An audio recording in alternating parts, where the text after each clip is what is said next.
Mexico is exploding. The world's most wanted drug lord is dead, and now his cartel is waging open war against an entire nation.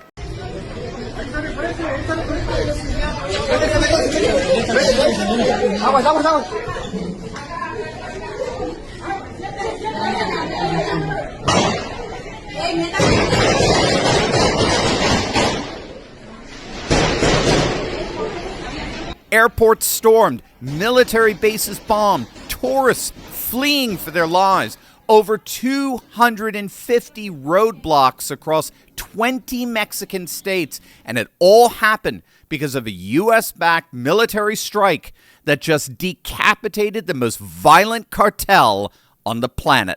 Hey gang, it's me, Dr. Steve, your Patriot Professor, here to help you make sense of the madness with breaking news and analysis you're not going to get anywhere else. So make sure to smack that bell and subscribe button, and also click on that link below and get Patriot Alerts, my free uncensored newsletter where I share the stories I can't cover on YouTube. So you can subscribe for free by simply clicking the Patriot Alerts link in the description below. We are witnessing in real time what may be the single most significant blow to the international drug trade since the fall of Pablo Escobar. So here's what happened, and this is absolutely massive. On Sunday morning, February 22nd, Mexican Special Forces launched a daring raid in the mountain town of Tapalpa in the western state of Jalisco. Their target, Nemesio Cervantes, known to the world as El Mencho, the co-founder and supreme leader of the Jalisco New Generation Cartel, or CJNG, one of the most powerful and ruthless criminal organizations on the face of the earth. El Mencho was the most wanted man in Mexico. The U.S. government had a $15 million bounty on his head. The DEA considered him the top international drug trafficker in the world, the kingpin behind a global fentanyl and cocaine empire operating in nearly all 50 U.S. states. This man was a former police officer turned cartel assassin who built the CJNG, or the Jalisco New Generation Cartel, from the ground up into a narco army of an estimated 20,000 fighters. His cartel pioneered the use of explosive drones, landmines, and even rocket-propelled grenades to shoot down military helicopters. And for years, he evaded every attempt to catch him, paying off police, buying politicians, and operating from a mountain fortress in Jalisco with near total impunity. Well, obviously, now those days are officially over. Mexican Special Forces, backed by U.S. intelligence from a newly formed Joint Interagency Task Force counter-cartel, stormed El Mencho's position Sunday morning. Troops came under heavy fire. 4 CJNG members were killed on the spot. El Mencho himself was critically wounded in the firefight. He was airlifted toward Mexico City, but he never made it. He died in transit. The Mexican Defense Ministry confirmed the kill, and the world's most dangerous drug lord was no more.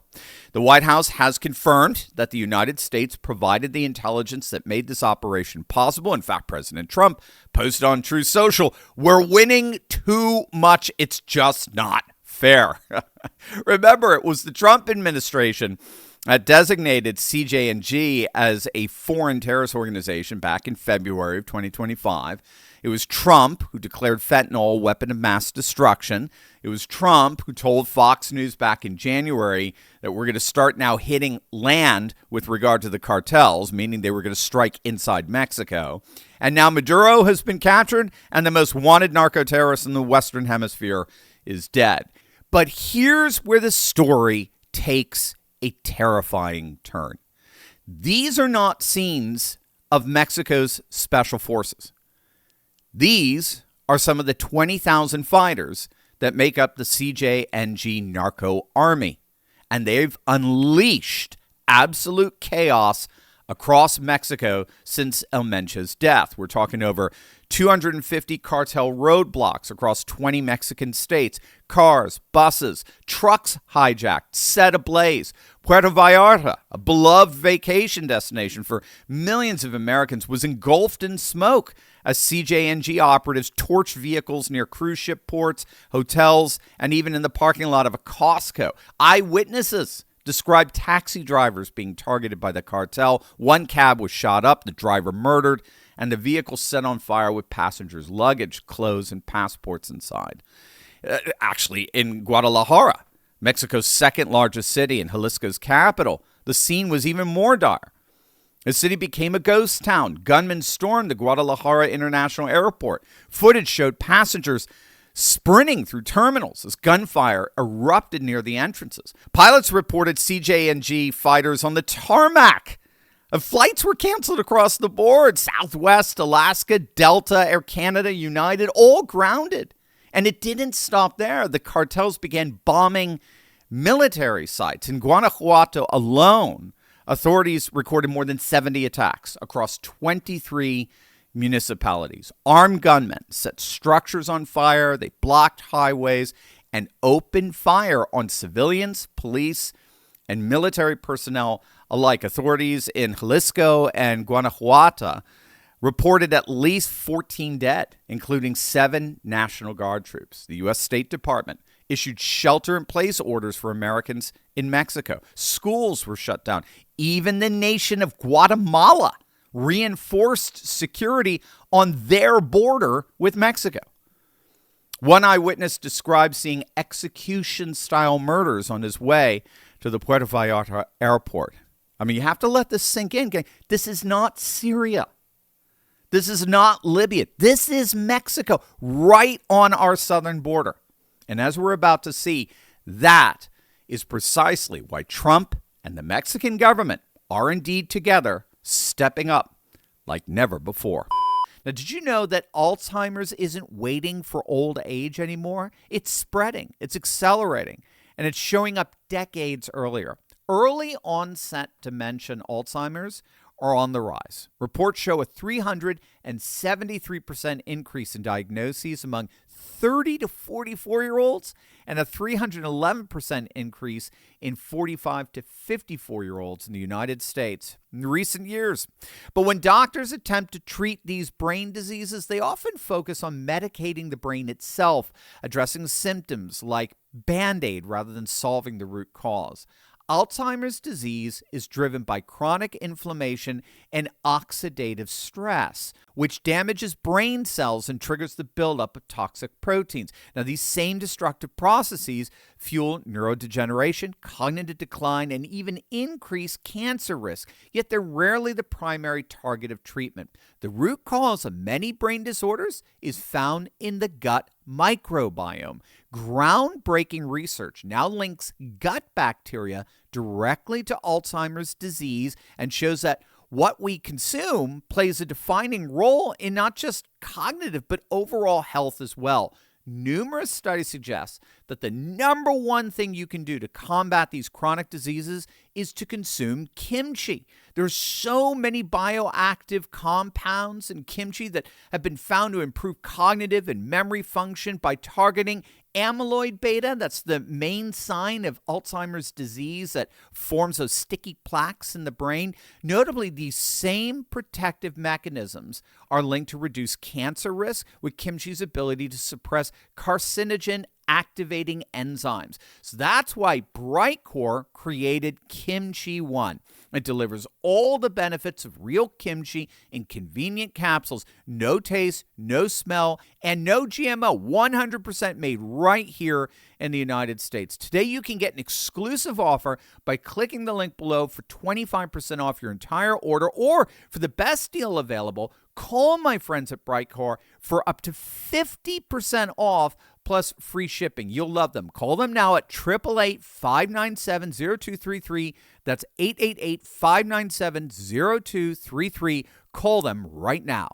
Now, here's what makes this moment so historically significant. I really want you to grasp this.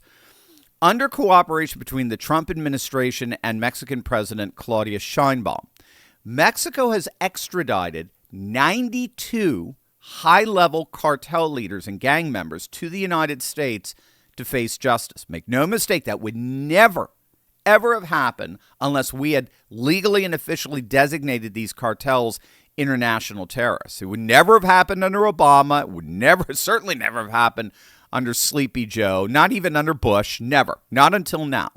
And this new Joint Interagency Task Force Counter Cartel, quietly launched late last year, it's an absolute game changer. The U.S. military-led task force was specifically designed to map out the networks of cartel members operating on both sides of the border.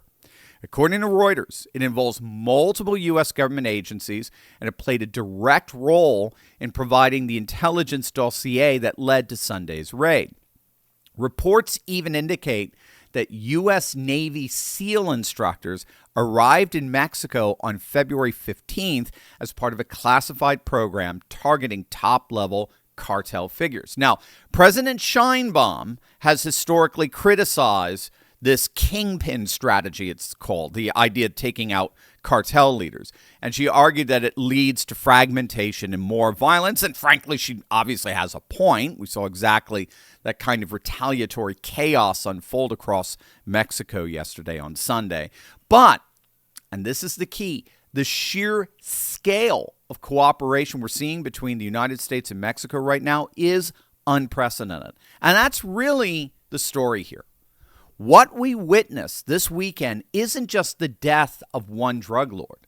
It's evidence of a fundamental shift in how nation states are reasserting their sovereignty against the transnational criminal networks that have been operating with impunity for decades. And that, my friend, is exactly what national sovereignty looks like in the 21st century. Not the globalist model where nations surrender their security to international institutions, but a civilizational model where sovereign nations cooperate bilaterally to crush the parasitic criminal networks that have been hollowing them out from within. The CJNG had a presence in all 50 states. They had operatives in Canada. They had an estimated narco army of 20,000 fighters with rocket launchers, armored vehicles, explosive drones, and landmines. They were operating as a de facto state within a state. And the old liberal international order allowed them to accumulate that kind of power. But Sunday's operation was a declaration that the true state, the United States and Mexico, are taking their sovereignty back. Now, of course, this is far from over. The violence we saw on Sunday is a reminder that decapitating a cartel creates a dangerous power vacuum. I mean, rival factions and local commanders will fight for control. The Sinaloa cartel will try to exploit CJNG's moment of weakness. And as one former DEA official noted, the hundreds of thousands of weapons that are actually flowing annually from the United States into Mexico continue to fuel the fire. But make no mistake, what happened over the weekend will be remembered as a turning point. The day the world's most wanted narco-terrorist was eliminated through unprecedented U.S.-Mexico cooperation, the day a nation began to reclaim its sovereignty from the criminal cartels that had been, as President Trump himself has said, running Mexico. The new civilizationalist world that we talk about every single day on this channel is indeed rising. National sovereignty is back. The cartels just found out what happens when two nations decide they've had enough. And that restoration is just beginning.